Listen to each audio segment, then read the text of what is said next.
सत्यभामा की तुलना कृष्ण जी ने नमक से क्यों की? पौराणिक मान्यताओं के अनुसार भगवान कृष्ण की 8 पत्नियां थीं और इन सभी में सबसे सुंदर सत्यभामा थीं। कृष्ण जी अपना अधिकांश वक्त उन्हीं के साथ बिताया करते थे। कहते हैं कि सत्यभामा को अपनी सुंदरता पर बहुत घमंड था। एक बार उन्होंने कृष्ण जी से पूछा, मैं आपको कैसी लगती हूँ? तब भगवान कृष्ण ने उनसे कहा, तुम मुझे नमक जैसी लगती हो। यह सुनकर सत्यभामा को कृष्ण जी के ऊपर गुस्सा आया और बोली, आपको इस संपूर्ण विश्व में मेरी तुलना करने के लिए और कोई पदार्थ नहीं मिला। श्री कृष्ण ने उस समय तो किसी तरह सत्यभामा जी को मना लिया और उनका गुस्सा शांत कर दिया। कुछ दिन पश्चात श्री कृष्ण ने अपने महल में एक भोज का आयोजन किया। 56 भोग की व्यवस्था हुई। तब भगवान कृष्ण ने सर्वप्रथम सत्यभामा से भोजन करने का आग्रह किया। सत्यभामा जी ने पहला कौर मुंह में डाला, मगर यह क्या, सब्जी में नमक ही नहीं था। कौर को मुंह से निकाल दिया। फिर दूसरा कौर मावा मिश्री का मुंह में डाला और फिर उसे चबाते चबाते बुरा सा मुंह बनाया और फिर पानी की सहायता से किसी तरह मुंह से उतारा।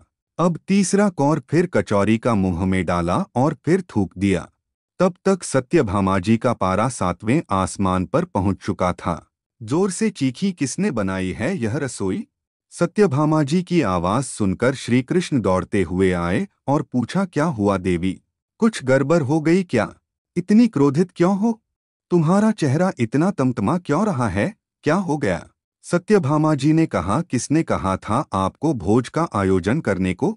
इस तरह बिना नमक की कोई रसोई बनती है? किसी वस्तु में नमक नहीं है, मीठे में शक्कर नहीं है, एक कौर नहीं खाया गया। श्री कृष्ण ने बड़े भोलेपन से पूछा, तो क्या हुआ, बिना नमक के ही खा लेती? सत्यभामा को फिर गुस्सा आया और बोली, लगता है दिमाग फिर गया है आपका। बिना शक्कर के मिठाई तो फिर भी खाई जा सकती है, मगर बिना नमक के कोई भी नमकीन वस्तु नहीं खाई जा सकती है। तब श्री कृष्ण ने कहा, तब फिर उस दिन क्यों गुस्सा हो गई थी जब मैंने तुम्हें यह कहा कि तुम मुझे नमक पर जितनी प्रिय हो? अब सत्यभामा जी को सारी बात समझ में आ गई कि यह सारा वाकया उन्हें समझाने के लिए किया गया था और तब उन्हें समझ आया कि कृष्ण जी उनसे कितना प्रेम करते हैं।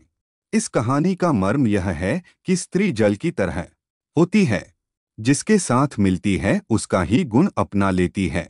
स्त्री नमक की तरह होती है, जो अपना अस्तित्व मिटाकर भी अपने प्रेम प्यार तथा आदर सत्कार से परिवार को ऐसा बना देती है।